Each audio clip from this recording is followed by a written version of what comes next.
Leicester Till I Die, now available on Spotify. Hi everybody, Jerry Taggart here.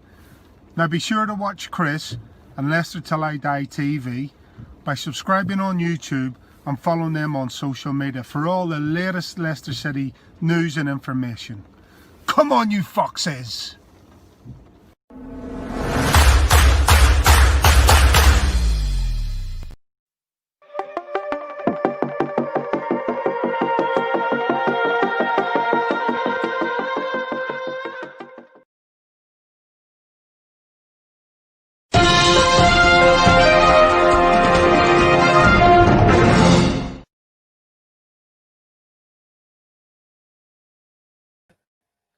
Good evening, fellow Fox fans, and I use the word good very advisedly. As I said just before we came live to my colleagues, would the real Leicester stand up? 3-0, bad day at the office, or does that prove we're not yet ready to challenge again for the Premier League? Well, let's find out. It's the post-match show after Liverpool versus Leicester, and we've got a special guest who's joining us this evening. You may have seen it earlier, but just to remind you... It's the post-match show with special guest ex-Fox, Julian Watts. Didn't quite work, but never mind. But let's bring him in and say good evening to Julian. Good evening, Chris. You all right? Well, I've been better on a Sunday evening. I'm going to be honest with you. Unfortunately, not a good game to bring you in first for. Unfortunately, is it? No, it was a bit one-sided, and I think it looked like we went there sort of to sit back and try and take a point, and obviously conceding early didn't help that. But we barely laid a glove on them, to be honest. So it was very disappointing to watch it. It was, and I'm going to bring Brad in, who is my always after my post-match chum. As I said before, would the real Leicester stand up? Yeah, good evening, Julian. It's nice to have you on the show. Good evening, Brad. But yeah, you said it there. We didn't really lay a glove on them, and I think the old expression is, if this was a boxing match, the referee would have called it to a halt, because I don't know, maybe we got tricked by the way it worked so well against a depleted Man City side that we thought we could ride the wave of the quality that Liverpool still have despite their injuries and come away with a result like we did against them, and it just did not work. Liverpool just proved the difference between a good club and a great club tonight with the way they handled us. Do you not think this was the same? This was the team that Villa put 7 past, and they didn't have as many injuries then. Yeah, but we've also put 5 past Man City, and Tottenham put 6 past Manchester United. The 3 results you never would have had, and things happen in football. They're a good side, and Villa on the day have been a good team, and they beat us. So, it's no easy feat with the way Villa are on form. So it happens, but this was just a poor performance and a very good Liverpool performance on top of that, and that's why we lost. And Julian, do you agree with David? And good evening to David. Problem tonight was no midfield? I do. I mean, I didn't really agree with the formation. It's very difficult, but when you're playing again, I mean, we all know about Liverpool's formation. You know how they're going to set up, and they've got this fantastic top 3. So if you were playing a back 3, you're not going to go man for man. So your wing backs then get pulled in to make it a 5. So already you've got spare men at the back, which means they've got spare men in the middle of the park. So Mendy and Tielemans were outnumbered for one and could never really get close to their opponents. And I found that sort of frustrating. Obviously, we changed it as the game went on and went for the 4 when we took Fuchs off. But, for me, I think I would have liked to see them start like that. And maybe, I think it's the young lad Thomas who's done well at left back. I'd like to see him given more of an opportunity, obviously in the absence of Chilwell. Yeah, I think it said one of the guys in the group said during the game as well. Maybe Brad, you want to comment on this? We've gone 3 at the back, and that's never going to work against 3 up front, which of course they always play. Yeah, I saw that, and it's probably a fair comment. We do talk, and it is a true statement to say that you should never really change your winning side. And I think for the way the results have been, you can't really blame Rodgers for picking them players and going No. about it that way. Don't fix what's not broken, but maybe you can tweak it. And I think going 3 centre backs tonight against Liverpool, it's easy to say now we know that it was bad against Liverpool, but I myself saw the lineup and was like, I know I said I wouldn't question Rodgers again, but all the talk before the match You was on a did say week. that. You did say Yeah, that. but all the talk beforehand, I know was mainly focused on Liverpool, shock horror, but it was about their weak back line, and we chose to defend against it and not attack it, and that's where the baffling point came in. I think Under and Barnes should have been on the left and maybe gone to our traditional 4-4-2 or something more attacking in the way we started. And just to remind people, if you are watching, you can watch us on YouTube live, which is the Leicester Till I Die TV, and Facebook Live, which is in the group, which you just click on the StreamYard link and it will let us see who you are. Just to bring some comments in here. Where are we now? Julian, this guy, I don't know who this is because this is Facebook user. So good evening, Facebook user. Couldn't even pass to a white shirt tonight. Yeah, I mean, I think, we all know Liverpool's one of their strengths defensively is the way that they press and they put you under a lot of pressure. If you're not prepared for that, then, it does make it difficult. If you've got time on the ball, it's easy to find a white shirt. If you haven't got time on the ball and you put under a lot of pressure, it's not that easy. And that's just credit to Liverpool. It's the way they play. It's the way Klopp's set them up since he came in, and they do it fantastically. There's not many teams have great possession against Liverpool, but again, with the formation we played, I felt like we didn't have the players in high position, so Vardy really didn't see any of the ball. One of the best strikers in the Premier League. Maddison ended up then, because it ended up being a 5-4-1, so ended up on the right or left of mid, and he's a classic number 10. He needs to be picking the ball up centrally, and he couldn't do that just because of the way they set up. So it was just like I said previously, we set up to defend, but when you go one down so early, that goes so out of the window, and it's a different mindset to then get on the front foot. And I never felt we got on the front foot at all tonight. It was just, even right the way to the end, we did have a bit more of the ball and a bit more pressure on them when we changed it to a 4-4-2, or when we changed the formation. But I still felt they were comfortable at all times, to be honest with you. And Alisson, he didn't really have much to deal with, if I'm honest. No, I mean, I don't think the record sort of ever looked in doubt. And I think, when he's done that against the likes of Arsenal, and he did it a bit against Wolves as well, I always felt, we were soaking it up and we were going to sort of come back. But we never looked that. We never had that, the second half, I thought, right, we're going to come out now with a bit of go up us. But they get up and go, I think they'd got up and gone. Yeah, it's a difficult. I mean, Liverpool are a fantastic team, but it just like I said, just said it, when you sort of start off with that mentality of we're gonna hold out as long as we can and hopefully hit them on the break. I mean, Tottenham did it yesterday against Man City, and they executed it perfectly, but they didn't concede. So when you concede tonight, you've got to totally change the mindset of the players, and it is quite a difficult thing to do when you're on a pitch and you've set your stall out, to then so quickly say, oh, right, we need to change this, or do you still keep sitting back hoping that you're going to nick an equaliser later on in the game? And we talk about us, we won the Premier League a few years ago, we're a top 6 club, and I think we're currently lying in 4th, but to go to Liverpool and perform like that, are we really, where we think we are or where we should be? I think a top 6 club goes there and gives it a go, and I don't think we did tonight, and that's, something that, probably needs looking into. I mean, would you say this was a wake-up call, Brad? I mean, we've all been sort of, I mean, I know we have the 2 losses, but we've, some of the performances and wins, top of the league, we've been saying we're out there to win it again, but it is a kind of sort of slap across the face and reality check. Yeah, look, I mean, you can lose to Liverpool. There's no disgrace to losing to a team of Liverpool's calibre. And one thing that I've tried to stave off from Leicester fans that have been getting a bit carried away, which is nothing wrong with that. You're entitled when the good is good to get carried away with it. But I was kind of saying to a lot of fans that, and I know we like to give them a lot of stick, but we are at the same stage that probably Liverpool themselves were about 7 or 8 years ago.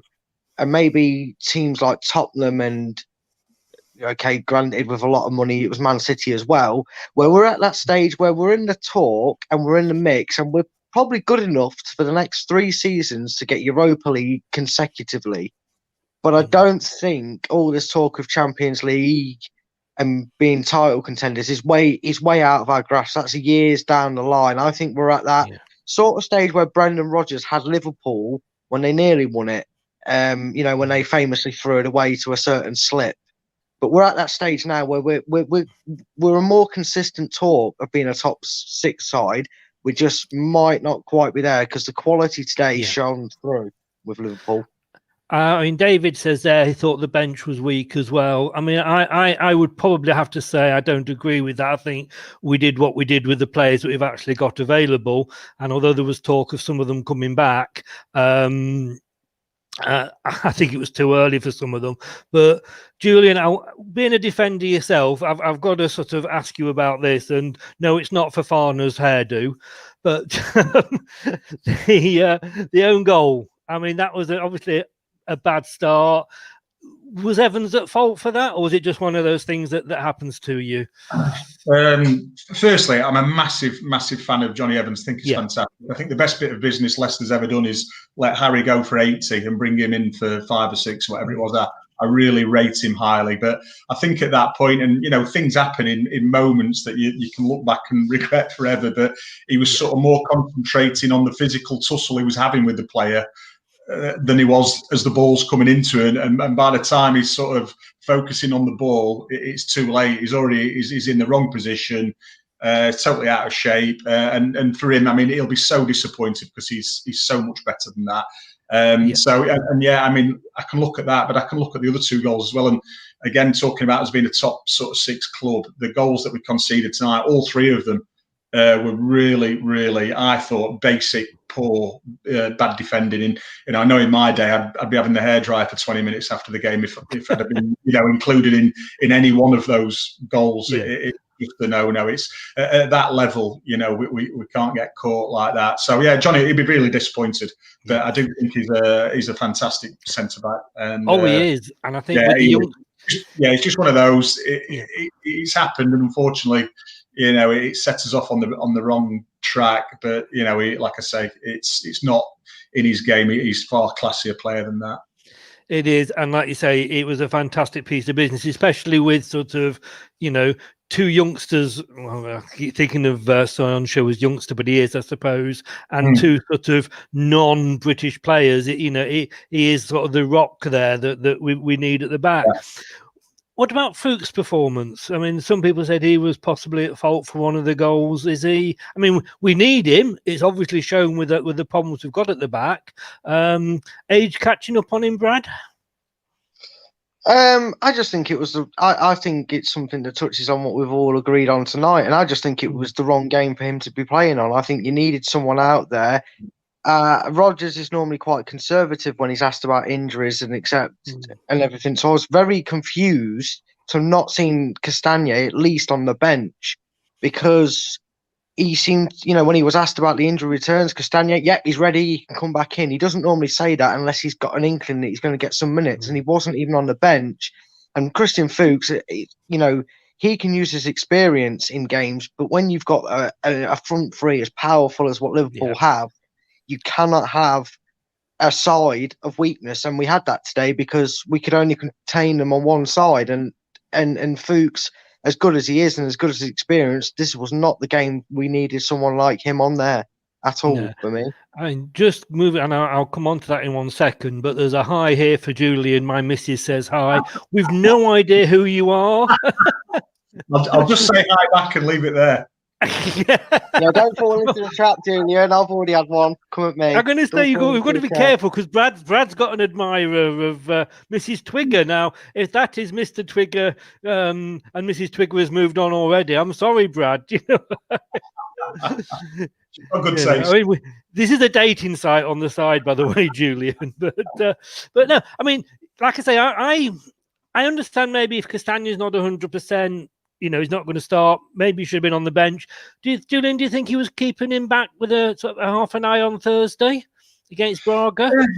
You never know, but I mean, I think for me, and again, I know times are different now, players are different, the way they're looked after and whatever. But if you had an inkling that you were fit, you were included. I've played through injuries, and many of the guys did who I played with at Leicester, and you just wanted to play and declare yourself fit. And sometimes you probably weren't 100%, and probably not doing yourself or your team any favours, but back in those days, you just wanted to play you want as much game time as you could get. So not sure on that, if I'm honest. But for me, if he is fit, they should be included. Right. Looking, I mean, Schmeichel saved us a few times, as indeed did the woodwork. I mean, the woodwork was sort of an extra defender for us. I mean, how the hell they didn't get just before they got the third goal, I think it was like ping ball, and it was the ball. I think it was hit the woodwork, hit Albrighton on the line, woodwork. Schmeichel gathered it, and they said, I don't know if you saw it, it was 10 millimeters. Not fully over the line. I mean, we did ride our luck, and it could have been a lot worse. Brad, do we come to you with that one? Yeah. I was just waiting for you to see who you wanted to speak in first. Yeah, it could have been. It easily could have been. And you go back to that Villa game you mentioned about them giving them a spanking. Well, I think one positive you take from tonight, it was only 3, because that was a worse performance. In regards to what was on the pitch than the 4-0 defeat we took last season at home, when they completely played us off the park. And that's our only saving grace. Another probably positive, and there wasn't many from that game you could take, was the 1 or 2 times we did get into that attacking style of play. We actually did put the pressure on the back four and open Liverpool up. We just didn't warrant the luck that maybe could have got us back into that match. But yeah, I think it was a couple of Liverpool fans from the on the opposition view from Pass and Move, the Liverpool fan, and they fan club, and they were saying that the 4-0 against us last season they judge as one of their best performances ever, and certainly probably the best performance in the last 5 years. And I mean, are we sort of Julian, reading too much into this? I mean, it's one game. We were top. We are actually still Leicester, and we've probably got our third choice team out there. It's not all doom and gloom, is it? It's not, no, but I think if just on tonight's game, I think that, and you guys know as supporters, you want to see your players sort of lay a glove on them. I'll go back to that sort of adage, if you like, and that we never really got close to them. We didn't put many tackles in. On your worst day, if you can just go and get a tackle on someone and just knock someone off the ball and show a bit of aggression, but I didn't think we were aggressive enough we didn't really press at all. Vardy was back in his own half, which it's something that me as a footballer, I don't agree with that. I think you can sit and park the bus, but you can't all be behind the ball, because then it's just too easy to come back out and keep possession. And that's what Liverpool are absolutely fantastic at doing. And all you're doing is you're just using your energy, closing down constantly. And so in the key moments of the games when they're on top, they've got more energy than we have, because we've just been closing down for such big parts. So, but it's not doom and gloom. We had the 2 losses and things were up in the air a little bit, and then we've pulled a few results around. Obviously tonight's a bit of a setback, but like I say, we're still in the top 6. We still warrant being in the top 6, which is great. But I suppose we could probably enjoy it a bit more if there was a bit more consistency in the performances. And tonight that didn't look like a Leicester team. It didn't look like a top 6 team. It just looked a bit wishy-washy, and it was someone going on there to hang on for grim death and try and nick something, which is, if you are a proper top 6 team, that's not something that you do. You go there and you try and stamp your own authority on the game. We didn't tonight. We stamped their authority, and we sat back and watched them do it, and they did it to great effect. And at the end of it, like you say, it was 3-0, could have been 4 or 5. Show them too much respect, do you think, Julian? Absolutely. We sat too far off them. We didn't get close to them. One of the guys who's messaged in saying that midfield wasn't close. Well, we weren't, but we were outnumbered in the middle of the park. So Tielemans and Mendy couldn't really get close to them. And I think Mendy, for me, tidy, keeps his shape well, but he's always going backwards. He's never looking for that forward pass and that creativity. And then we'd also dragging Maddison back, for a defensive role where you don't want him in it. You want him to receive the ball and be looking at his options. And tonight, probably spent most of his game defending, and that's not his strength. That's something that he should do as part of the team, but it's not his strength. His strength is picking that ball up between the lines, and looking to put Vardy and the other players in, and he never got opportunity to do that tonight. Vardy made that one run at the end where he almost got in, which was a great run, but we didn't see enough of that, and that's because we were so deep and so far back down the pitch when we did get possession. The distance between the strikers and the defence was enormous. I mean, Brad, 2 weeks ago, we saw the lead at the top change 3 times in one day with all the games. I mean, that's how close it is. And I mean, if you look there, I mean, we could actually go out the top 4 tomorrow if Southampton win. But, we're only 2 points off, top of the table. Like I say, it isn't all doom and gloom, is it? No, it's certainly not. Julian's very right. I think he's rounded that off quite nicely with his response to that question.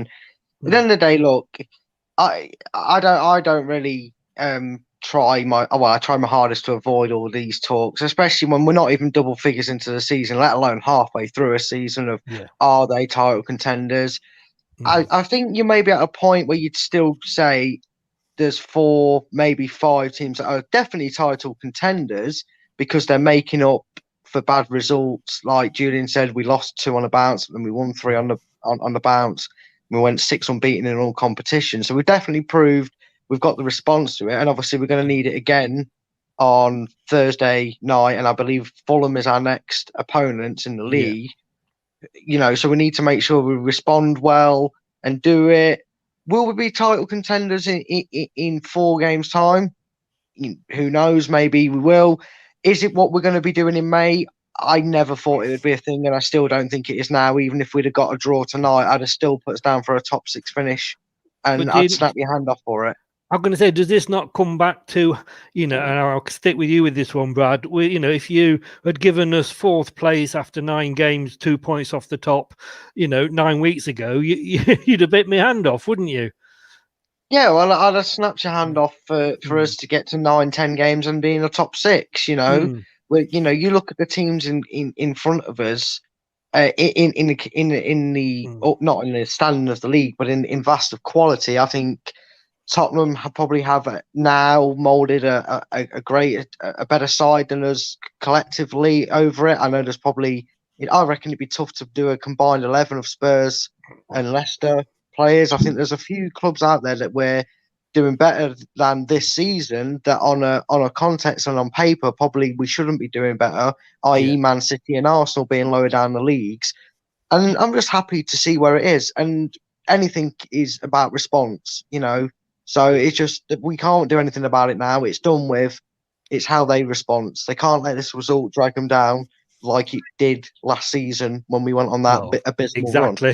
Exactly, that was it. But I know Alan, who sort of scores the match for me, he found it difficult to come. He gave 5 for the manager's performance and 5 for the team, which I probably just about sums it up. I don't know. This was his man of the match. Have a look and see if you agree with him on this.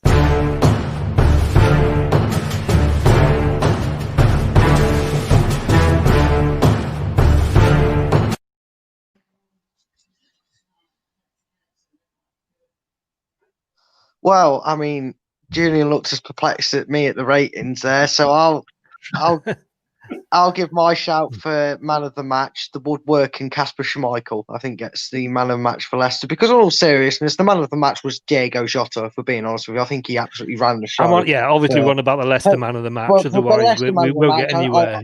But I think for the sake of giving one, I'd give it to Kasper, because he's the only one that did anything to try and keep us in the game with his saves he made.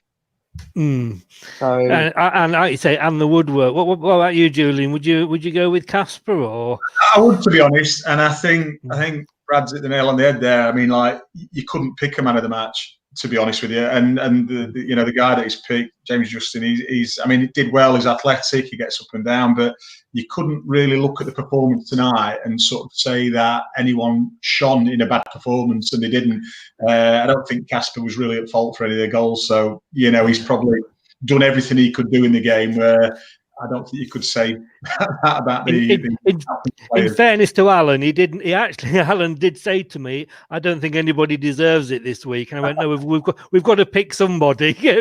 pick one for me." And I've got to be honest with you. On the BBC, I don't know if you know, you can go on the BBC app and you can rate the players. And I don't think anybody actually was getting over a 5 on that. It was quite embarrassing, to be honest with you. But let's just somebody here saying far too passive. Somebody else saying Barnes missed far too many chances. Great player though. He did have a couple of good chances, didn't he, Julian? He did that. I mean, I think the first one when he played the ball out wide and it got pulled back to him, and he just opened his foot too much. But again, you look at the front three of Liverpool and you think he's at least going to be on target. That's the thing. I hate commentators when they said he should have scored there, but you've got to make goalkeeper work. You've got to, just hit the target. If you can't, if you're not in the target, then it's definitely got no chance of being a goal. And I thought that was a great opportunity at that moment. And goals pick players up, pick teams up, and it might have made the difference. Maybe not, because Liverpool were great tonight. Sometimes that euphoria can just give you that buzz, and your chest comes out, and you run a little bit harder. It's difficult to say if that would have changed anything. You just think a goal at that point would have meant something, and maybe something more to hang on to. But unfortunately, he didn't hit the mark. I know. Just to sort of make our night evening worse, I mean, if you have a look at it there, possession, you can always read too much into possession, but 24 shots from Liverpool, 11 from us. They had 13 on target, which was more than we had shots in total. We had 4. That just about, I think, sums it up. Yeah, and I think if you looked at watching the game, if you saw that, I think you'd see that Liverpool's. They've obviously got the larger possession, but I would have said that that possession was in our half as well, and our possession would probably been in our half. So the game was basically played, I think, majority apart from the last bit where we sort of got a bit of steam up. But the most of the game was played in our half, and like I say, that summed the game up. And the guy who just come on and said we were passive. No player likes to hear that, but that, for us as fans, that's what it looked like tonight. It was like, we didn't get close enough, and Liverpool really just sort of played the way they wanted to, and it didn't look good at all. I'm going to say, Brad, do you think were we bad, or did Liverpool just not let us play? Because at times, it was like you wouldn't know that wasn't their strongest lineup. Well, I mean, it was a mixture of all the above of what you've just stated, really. We was poor. Liverpool were great. And I remember at one point, and it baffled me, that we were 2-0 down. We just made the subs, and, maybe Liverpool took the foot off the gas because we weren't doing anything. And we had a few, bites at the cherry at them for about 5-10 minutes. And then the next thing I'm watching Liverpool knock it round the back 4 as if it's 6-0 and the game's over and it's in the 90th minute. I'm like, we're 2-0 down, lads. 25 minutes to go. And I just saw a couple of faces when the camera hit, the likes of Yuri Tillemans and Madders. And look, they're susceptible to it, and we have pointed it out before in games gone by and more last season. Some of them players seem to have lost the game before the game was over, and that was the killer for me. That was the most disappointing thing tonight. Julian, I don't know if you played in the game, but I remember one of the distinctive games where we lost 3-0 to Liverpool. But I remember, at least in that game, for 60 minutes, we kept them out. I think you might have been injured. I know under O'Neill, we had quite the injury. I was at Filbert Street. I played, and I was unfortunate. It was me that made the mistake for the first goal. Well, Patrick Berger's well done, Brad. Thanks for bringing that up. But Berger, I've got a picture just behind that game. But at least in that game for 60 minutes, you guys really gave her the effort in, and it was just a case of eventually. I'd rather have lost that way, the way we lost that game and Berger tore us a new one, than the way we lost it tonight. I think the thing was, Brad, then is, and Martin O'Neill, he would rather lose a game, and this is serious, he would say it himself, he'd rather lose a game 7 or 8-0 going for it than keep it at 2-0. And one of the classic games for that was, I think it was the Cup game, and we actually got robbed at Stamford Bridge, but we were 2-0 down against Chelsea at home. And we had a back three, we played in a back three, and he put Walshy up front for the last 20 minutes. I think Walshy scored both the goals. Newton own goal. But he would throw everything at it. And it was horrible as a Yeah. defender, because when we did go against teams like that, we were just left so bare at the back. It was ridiculous. But we just got the ball in that third and went for it. And he didn't mind if they came through and scored. He didn't care. He just said, we are going for it. And that, you'd notice that difference if you remember the team from, Martin's team in the mid-late 90s to, maybe the team tonight is exactly that. We didn't care, or Martin didn't care how much we lost by, but we didn't go down without a fight. And that, he would not have that. And you wouldn't have seen that tonight, if Martin had been the gaffer out there tonight. I agree with you totally there. Brian said there, rabbits in headlights again. Thought we were over this poor tonight. Madison Tillerman's Barnes not in it. I don't think anybody was. Vardy starred of support. There's no point playing a striker like Vardy if you're not going to play to his strengths. Lee Chappie going to say good evening to Chappers, and he sort of says it as it is. We were shit, lads. End of discussion. you can't argue with Lee. You can't argue that. Well said, Lee. Well said, Lee. And again, not sure who this is, but I mentioned on Tuesday night that my biggest worry was that the current team lacked bottle and we'd struggle against an aggressive Liverpool team. Fulham up next. I mean, obviously, we've got the midweek game against Braga, but in the league, it's Fulham next. Fourth from bottom, only 4 points. The sort of game you should have to get over this, or is that going to be, and I know there's no easy game, don't get me wrong, but to both of you, should, is it good that we've got, say, a Fulham coming up and not Everton, Man United, Tottenham sort of team?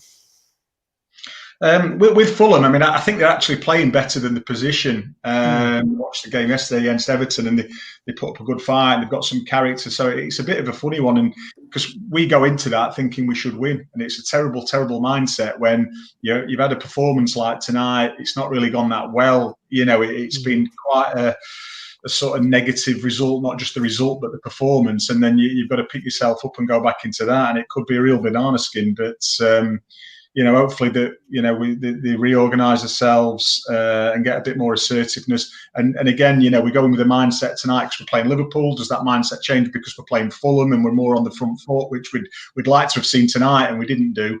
And I, obviously would like and expect that against a team that is struggling. And you'd like to think we can go and get a result, but it's down to the players on the pitch and the way that the manager sets them up. Yeah.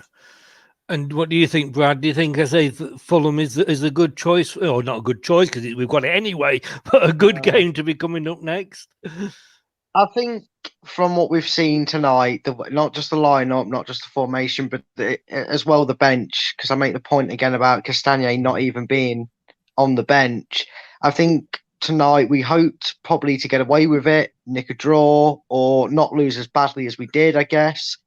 And I think our Europa League situation is even more pivotal. To have 9 points out of possible 9, he might wanted that extra week of training for the likes of Castagne, take the hit from Liverpool, and because we're in such a strong position in the Europa League group, maybe give Castagne 45, 60 minutes, some other returning players if they're training like Pereira. I don't know how far off he is, but with his fitness and training with the team, maybe they get minutes there, and then we've got to go on the front foot against Fulham, because Julian's right, they can score goals and will open you up, and you cannot counter attack against a side like that, because in the end another fluff penalty cost them a result against Everton, who are up here with us. Let's not forget. Yeah, and Leicester, being Leicester, of course, we always seem to do better against the top teams than we do against the bottom half teams.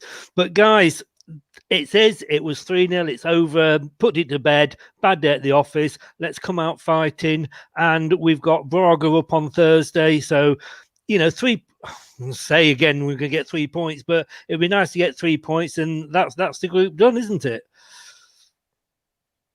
Yeah, it's sometimes people consider it a distraction, but European football's fantastic, and it might just be that break you need from the league. To go, like I say, tonight's all been negative. Let's go away there, get a positive result, and then it brings us back in a good frame of mind, to face Fulham. So for me, I think it's probably a good thing, and like I say, if we can wrap it up, all the better. Yeah. Well, thanks very much for joining us, guys. We will be back on, and if you're welcome to join us again, if you can, Julian. It'll be another late one, though, on the Thursday night post-Braga match. See how you're doing for that. It'll be lovely to have you along again. Thanks so much for joining us tonight. Brad, as always, even without Mrs. Twigger here, thanks a lot for joining us. I am feeling so left out here. I'm feeling so left out. Thanks a lot, guys. Take care and stay safe and chat soon. Cheers. Thank you. Thank you. Cheers. Well, yep, that's it, guys. Bad day at the office. Who knows? We will find out in due course. I'll see you on Tuesday night, as normal, with Craig, when we'll be looking forward to the Fulham game, and on Wednesday with Mark, when we'll be looking forward to the Braga game. They'll all come quick and fast. And then on Thursday, post-match, definitely with Brad, hopefully with Julian as well. Guys, thanks a lot for watching. Thanks a lot for joining in. If you missed any of it at all, it's going to be on YouTube straight away. And if you want to listen to us rather than watch us, and I certainly don't blame you for doing that, give it about an hour and it'll be up live on Spotify. Guys, take care, stay safe, all the best now. Thank you, gentlemen. Someday I will repay you. Unless, of course, I can't find you or if I forget. Hey guys, Ian Hume here, X-Fox in the Box. Watch Chris and Leicester Till I Die TV and follow them on social media for all the up-to-date Leicester City news and information. Cheers.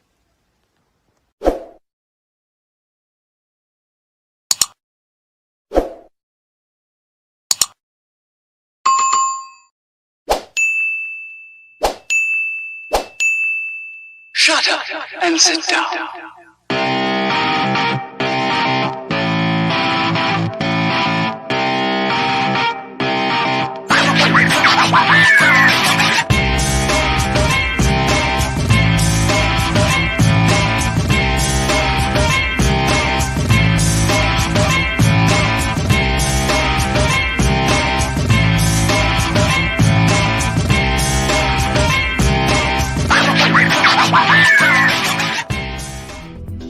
Thanks for watching. These videos are tremendous. You better like them too or I'll be back.